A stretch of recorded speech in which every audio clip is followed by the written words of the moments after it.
नंदी जी रखे होते हैं। देवी के मंदिर जाओगे, बाहर उनका कोई भी वाहन होगा, लायन, टाइगर, वो रखा होता है। उस बीच के पाथ से आप चल के जाते हो और सामने भगवान है, तब भी आप कहाँ खड़े होते हो? बीच में। तो वो जो पाथ है मंदिर का जहाँ आप ट्रैवल करो, आजकल लोगों को पता नहीं है, लोग बस दिखावे के लिए मंदिर जाएंगे, मंदिर जाकर भगवान के सामने हाथ जोड़ के और फिर आ जाएंगे। उन्हें खुद नहीं पता होता वो क्या बोल रहे हैं। ठीक है, तो ये चीज आज के यूथ को समझने की जरूरत है कि हमारे कल्चर में जितनी चीजें बताई जा रही है ना, वो सब एक सिंबोलिज्म की तरह आपको समझाने की कोशिश कर रहे हैं। राइट। अब माँ काली से लोगों को डर लगता है, लोगों को माँ काली, आज भी मैंने देखा है काफी सारे घर हैं ऐसे जहाँ माँ काली का फोटो पेरेंट्स लगाने नहीं देते, अगर कोई बच्चा लगाने की भी कोशिश करे।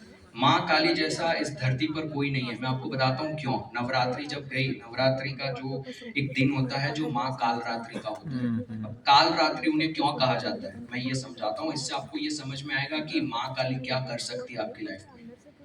काल रात्रि, काल यानी टाइम और रात्रि यानी नाइट। अब अगर आपकी लाइफ में कुछ बुरा चल रहा है, राइट, और अगर आपको अच्छे की तरफ जाना है, मान लो आपकी लाइफ अच्छी चल रही थी, फिर बीच में कुछ बुरा हुआ, और फिर वो बुराई जब खत्म हुई फिर लाइफ और अच्छी होने लगी। राइट, एवरी प्रॉब्लम जब आपकी लाइफ में आती है, उस प्रॉब्लम से आप कुछ ना कुछ सीखते हो। अब काल रात्रि का ये जो कॉन्सेप्ट है, माँ काली का जो कॉन्सेप्ट है, वो हमें यही सिखा रहा है कि वो जो डार्कनेस की बात की गई, अब दिन जो है वो ढलता है, बीच में रात आती है और तब जाकर दूसरा दिन होता है। अगर बीच में रात होती ही नहीं, आज तक रात हुई नहीं होती, तो क्या हमें ये पता होता कि दूसरे दिन का भी कोई कॉन्सेप्ट होता है? हमारे लिए एक ही दिन चल रहा होता है इतने टाइम से। राइट। लेकिन जब बीच में रात आई तो हमें ये पता चला कि एक दिन जब खत्म होता है और तब जाकर एक दूसरा दिन शुरू होता है, बीच में जो रात है वो एक दिन को दूसरे दिन में बदलने के लिए आती है। एंड दैट इज व्हाट माँ काली इज। वो डार्कनेस, वो एक ऐसी डार्कनेस है जो आपको रोशनी तक ले जाने के लिए आती है। और इसी वजह से नवरात्रि के पहले 3 दिन माँ काली के होते हैं। उसके बिना लक्ष्मी नहीं है, उसके बिना सरस्वती नहीं है। जब अपने अंदर की बुराई खत्म होगी तब जाकर कुछ अच्छा आएगा। इसी वजह से नवरात्रि के पहले 3 दिन शुरू होते हैं महाकाली के, फिर 3 दिन होते हैं महालक्ष्मी के, और फिर 3 दिन होते हैं महासरस्वती के। ये पूरा पाठ समझाया गया है कि आपकी शुरुआत होती है तामसिक गुण को हटाओ, फिर आपका टाइम आता है लक्ष्मी जी, दैट इज राजसिक गुण, पैसा। राजसिक गुण है हमारे अंदर का, तो लक्ष्मी जी जो है वो राजसिक गुण की बात करती है। अब जैसे राजसिक गुण हटेगा फिर आएगा सात्विक गुण। अब इसी वजह से जो 3 दिन है लास्ट के, अगर आप वेस्ट बंगाल साइड जाएंगे तो वहां दुर्गा पूजा होती है, वहीं पर बलि भी चढ़ाई जाती है आखिर के 3 दिन में। वो क्यों चढ़ाई जा रही है, जो मैंने आपको समझाया ना, कि आप पहले अपने तामसिक गुण को खत्म करो। तामसिक गुण यानी आपके अंदर की जानवर की क्वालिटी। पहले 3 दिन आपने उन तामसिक गुण को खत्म किया, फिर आता है राजसिक गुण, यानी मैं इस धरती का राजा हूँ, मैं मनुष्य, ये नर, ये धरती का राजा है। तो वो 3 दिन आप अपने राजसिक गुण पे काम करो, उसे हटाने की कोशिश करो। और जब आपने दोनों को हटा दिया तो इसी वजह से नवरात्रि के आखिरी 3 दिन में वो लोग जानवर को काटते हैं, मनुष्य को काटते हैं। वो काटने की जरूरत नहीं है, वो समझने की जरूरत है कि पहले 3 दिन जानवर की बलि थी, फिर 3 दिन हमने हमारी बलि दी, एंड आखिर में हम पहुंच जाते हैं दुर्गा तक, आखिर में हम पहुंच जाते हैं शिव तक। तो ये नवरात्रि इस वजह से हम मनाते हैं। आपने कभी ऑब्जर्व करने की कोशिश की कि नवरात्रि कब आती है? देखा कभी नवरात्रि आती है जब सीजन चेंज होता है। राइट। 4 नवरात्रि होती है हमारे कल्चर में, एक चैत्र नवरात्रि, एक शरद नवरात्रि, एक वो 2 गुप्त नवरात्रि होती है जिसमें मैं बात नहीं करूंगा, लेकिन शरद नवरात्रि और चैत्र नवरात्रि। अब जो चैत्र नवरात्रि आती है वो आती है जब हमारा ये विंटर समर में चेंज हो रहा होगा, बीच में मार्च अप्रैल के टाइम में। और चैत्र और शरद नवरात्रि आती है जब ये मॉनसून विंटर में चेंज हो रहा है। तो ये जब सीजन चेंज हो रहे हैं, ये जो बीच में जंक्शन बन रहा है, उस जंक्शन पे नवरात्रि आती है। राइट। वो जो 2 गुप्त नवरात्रि, वो 2 और सीजन का जंक्शन है। जैसे मैंने कहा कि अगर हम देखेंगे विंटर जब समर में बनता है तो बीच में एक जंक्शन है, वहां आती है। अब वो जो समर है वो जब मॉनसून में जा रहा है, बीच में एक जो जंक्शन है वहां गुप्त नवरात्रि आती है। लेकिन 2 नवरात्रि जो हम जानते हैं, हम उसको मनाते हैं।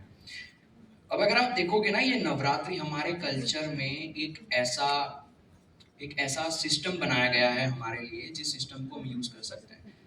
अगर आप असाइलम कभी जाओगे और अगर आप वहाँ के लोगों को देखोगे तो पूर्णिमा जब होती है, पूर्णिमा के दिन वो लोग और ज्यादा पागल हो जाते हैं। आपने भी कभी ऑब्जर्व किया होगा, जब आपको गुस्सा आ रहा होगा और अगर पूर्णिमा है उस दिन तो वो गुस्सा और बढ़ जाता है। अगर कोई डिप्रेस्ड है, अगर पूर्णिमा है उस दिन तो वो और डिप्रेस हो जाता है, राइट। तो पूर्णिमा के दिन क्या होता है कि ये जो मून है ना, वो उस तरीके से यहाँ होता है हमारे गैलेक्सी में कि उसका जो फोर्स है वो इस धरती पर ज्यादा होता है। इसी वजह से समुद्र का पानी भी ऊपर की तरफ उठने लगता है। लेकिन जैसे ही अमावस आती है, उस दिन क्या होता है, उस दिन वो जो ग्रेविटेशनल पुल है मून का और सन का, वो कम हो जाता है। तो इसी वजह से जैसे ही अमावस खत्म होती है, उसके बाद वो एनर्जी जो है वो ऊपर की तरफ बढ़ रही है, धीरे धीरे धीरे पूर्णिमा आना शुरू होती है। तो अमावस के दिन महालय अमावस गई, श्राद्ध गया, उसके बाद नवरात्रि शुरू होती है। नवरात्रि के 9 दिन धीरे धीरे धीरे धीरे हम 9 दिन की तरफ बढ़ रहे हैं, धीरे धीरे हम पूर्णिमा की तरफ बढ़ रहे हैं। और साथ में ये पृथ्वी एक ऐसे जंक्शन पे है जहाँ सीजन चेंज हो रही है। तो यहाँ 3 चीजें एक साथ हो रही है। एक तो सन की पोजीशन ऐसी है, मून की पोजीशन ऐसी है कि जो ग्रेविटी पुल ऊपर की तरफ खींच रही है, एनर्जी ऊपर की तरफ बढ़ रही है, और उसके साथ साथ अर्थ एक ऐसे पोजीशन पे है जहाँ सीजन चेंज हो रहे हैं। तो हमारे जो पहले योगी हुआ करते थे, हमारे जो पहले विद्वान लोग हुआ करते थे, उन्होंने ये चीज ऑब्जर्व करी। क्या ये एक ऐसा टाइम है जहाँ एनर्जी ऊपर बढ़ रही है, और अगर हम किसी ह्यूमन को कुछ बोल दें कि तुम ये करना शुरू करो, तो वो 9 दिन जैसे जैसे ऊपर बढ़ेंगे वैसे वैसे वो क्वालिटी उसके अंदर आना शुरू हो जाएगी। इसी वजह से नवरात्रि के 9 दिन शुरू होते हैं अमावस के बाद, और पहले दिन तामसिक गुण पे काम करो, दूसरे दिन तामसिक गुण पे काम करो, तीसरे दिन फिर से तामसिक गुण खत्म, अब आती है राजसिक गुण की बारी, राजसिक गुण खत्म, आखिर के दिन सात्विक गुण पे। और इसी वजह से रात को गरबा होता है, गरबा खेलने चले जाते हैं। आजकल देखो सोशल मीडिया पे रील्स हैं, रमती आवे रे माड़ी रमती आवे, सुना ही होगा स्क्रॉल करते करते। और लोग नवरात्रि खेलने चले जाते हैं, गरबा खेलने चले जाते हैं, उन्हें यही नहीं पता कि गरबा खेल क्यों रहे हैं, राइट। तो गरबा भी इसी वजह से खेल रहे हैं क्योंकि रात का वो जो टाइम पीरियड है जहाँ ये मून अपना इफेक्ट दिखा रहा है, धीरे धीरे पूर्णिमा की तरफ बढ़ रहा है, वो टाइम पीरियड एक ऐसा टाइम पीरियड है जहाँ आप अगर कोई चीज अपने अंदर लेकर आओगे, अपने अंदर कोई ऐसा इमोशन बाहर लेकर आओगे, तो वो इमोशन धीरे धीरे धीरे बढ़ता जाएगा। तो रात को आप हंसते खेलते गरबा खेलते हो, हंसते खेलते हैप्पी मूड में अपनी सारी लाइफ की परेशानी दूर करके गरबा खेलने जाते हो, अपने आप को डेकोरेट करते हो, खुश मिजाज होते हो और गरबा खेलते हो। वो एक तरीका है जिससे आपके अंदर की जो ब्लिसनेस है, आपके अंदर की जो सुकून वाली फीलिंग है, उसे बाहर निकालने की कोशिश की जा रही है। सो दैट्स हाउ नवरात्रि और कोई भी रिचुअल अगर हमारे कल्चर का है, वो इसी वजह से इस प्रकार से बनाया गया है। अब अगर मैं बात करूं इसी के साथ साथ ब्रह्मा विष्णु और महेश की, आप सब ब्रह्मा विष्णु महेश से तो मिलना ही चाहते हैं, वही लीड रोल है हमारे सनातन धर्म का। ये जो पूरा फिल्म बना हुआ है, इसके लीड रोल कौन है? ब्रह्मा विष्णु महेश। अब ब्रह्मा विष्णु महेश को अगर मिलना है तो कहाँ मिलोगे? मंदिर में? आसमान में? नहीं। मैं बताता हूँ ब्रह्मा विष्णु महेश कहाँ मिल सकते हैं। ब्रह्मा कौन है? क्रिएटर, बचपन से सुना है आप लोगों ने। Brahma is the creator, Vishnu is the maintainer, और शिव जो है वो डिस्ट्रॉयर है। अब माँ बाप पहले ये कहते हुए आए कि सुबह बेटा तुम्हें भगवान उठाता है। भगवान नहीं उठाता है, आपका शरीर उस प्रकार से बनाया गया है कि वो बायोलॉजिकल क्लॉक के हिसाब से उठ के अपना काम करना शुरू करेगा। लेकिन जैसे ही आप सुबह उठते हो, वैसे आपके अंदर आपके डिजायर्स आना शुरू होता है कि मुझे आज ये करना है, मुझे ये काम करने जाना है, मुझे पैसा कमाना है, घर बार चलाना है। तो आपके अंदर क्या हो रही है? डिजायर क्रिएट हो रहे हैं। तो आपके अंदर जब सुबह उठते हो और आपके अंदर जब ये डिजायर क्रिएट होते हैं, उसी को ब्रह्मा कहा गया है। फिर वो डिजायर को मेंटेन करने के लिए हम हमारे इंद्रियों का यूज करते हैं, आंखें, नाक। अगर ये सब होता नहीं तो हमारे लिए डिजायर क्या होता? पैसा क्या होता? अब जो चीज ब्रह्मा ने क्रिएट करी, उसको मेंटेन करने का काम कौन कर रही है? हमारी इंद्रियां। ये इंद्रियां ही खुद में कृष्ण भगवान और विष्णु का अस्तित्व है, जो हमारे शरीर को मेंटेन कर रहे हैं।